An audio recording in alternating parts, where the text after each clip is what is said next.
Saudações, Dux e Duquesas Tricolores. Aqui quem fala é Duque Tricolor para mais um Fluing Off. O preconceito dos outros. Bom, eu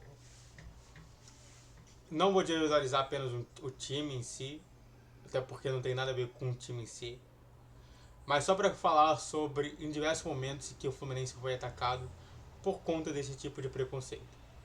Que o Fluminense é preconceituoso, que o torcedor do Fluminense é um preconceituoso.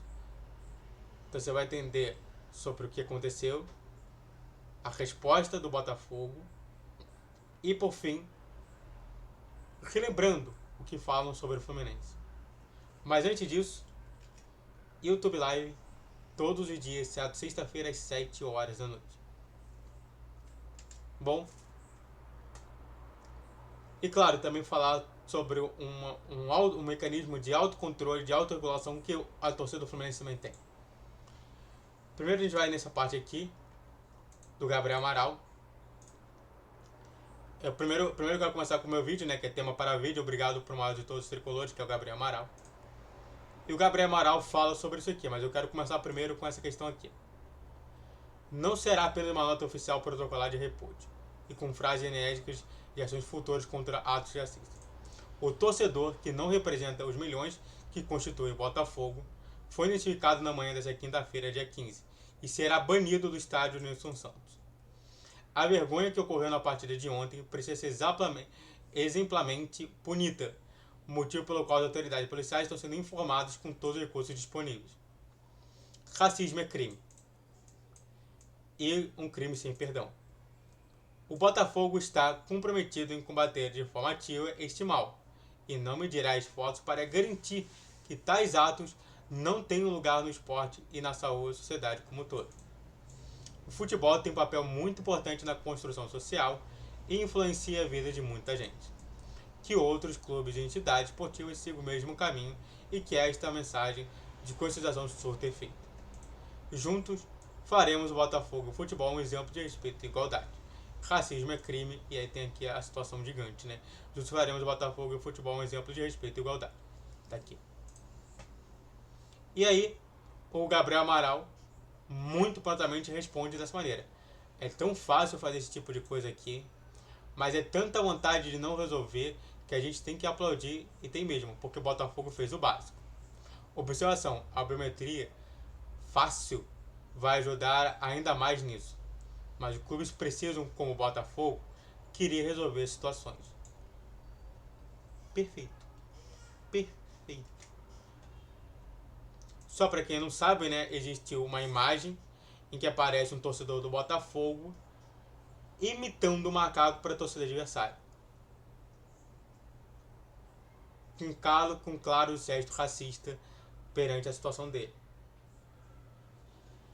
Resultado final: o cara foi banido do futebol. As autoridades identificaram esse cara, e esse cara provavelmente vai ser preso por ser um ato racista. Vale a pena? Ou não? Às vezes é bom usar uma zoadinha, né? Mas de forma preocupante. Mas antes de falar mais sobre esse tema, eu preciso falar que se inscreva no canal, faça o trilho para você que curte, comente e compartilhe. Redes sociais aqui são Vitor G 10, 12, 20 horas.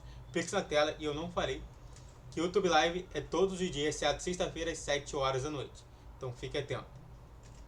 Bom, voltando a falar sobre esse assunto. Mas não eram os torcedores do Fluminense que cometiam atos racistas? Não eram os torcedores do Fluminense que cometiam esses problemas todos? Não era o time do Fluminense que era preconceituoso por si só? Como já dizia até o mesmo vascaíno que falou sobre isso.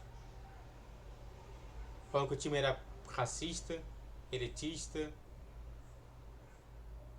e por aí vai. Sigam a gente de adoradores de branco ou supremacistas. Sigam nós de serem elitistas, odiadores de pobre. sendo que a nossa torcida que tem mais pobre em porcentagem do que qualquer outra torcida do Rio de Janeiro. Chamam a gente de piores coisas possíveis e inimagináveis. E no final da história, isso daí não acontece no Fluminense. Bom, e aí eu quero posicionar sobre a realidade do Fluminense propriamente dito. Eu falei Fluminense, mas porque realmente tangencia no Fluminense. Como é que funciona a situação toda? Isso é importante falar. Pra quem não sabe, a torcida do Fluminense, e eu já fui em diversas outras torcidas, a torcida do Fluminense, ela próprio, ela se autorregula para a melhor situação possível. Em diversos momentos a gente já passou por várias situações dessas, mas que a própria torcida já se autorregula perante essas situações todas. Quando realmente a situação realmente chega num patamar, a própria torcida consegue resolver isso tudo. E com isso, ajuda toda a integração ali no Maracanã. Isso não somente acontece no Maracanã, como também acontece em outros lugares. Todo lugar que você vê uma torcida do Fluminense ali, ela está sendo sempre autorregulada, para que tudo aconteça da melhor maneira possível. Não é à toa que diversas vezes os próprios personagens, como eu, os próprios influenciadores digitais, como eu, diversas vezes trabalham nessa autorregulação, dentro dos próprios limites. Eu trabalho na autorregulação aqui, falando sobre a questão A ou a questão B. E isso acontece também dentro de lá, com diversas vezes o Vilela, o Marcelo Johan, sempre trabalhando na melhor regulação possível. O que eu falo para vocês é, hoje não tem torcida melhor autorregulada do que o do Fluminense, em que você não vai ver racismo, você não vai ver homofobia ou qualquer tipo de fobia contra pessoas LGBTs, você não vai ver também machismos. Tem machismo? Tem, mas você não vai ver daquele nível. E por aí vai. O que eu estou te falando é o seguinte, não existe melhor torcida do que a do Fluminense. Ela se autorregula e condena aos outros pares se eles estiverem fazendo alguma coisa ruim. Primeiro a gente avisa, depois a gente condena. Muito obrigado a todos que assistiram, eu fico por aqui. Se inscreva no canal, faça o trilho para você que é curte, comente, compartilhe. Redes sociais em questão de vídeo, YouTube às 10, 12 ou 20 horas, Pix na tela e YouTube Live todos os dias, exceto sexta-feira às 7 horas da noite. Saudações tricolores, até a próxima!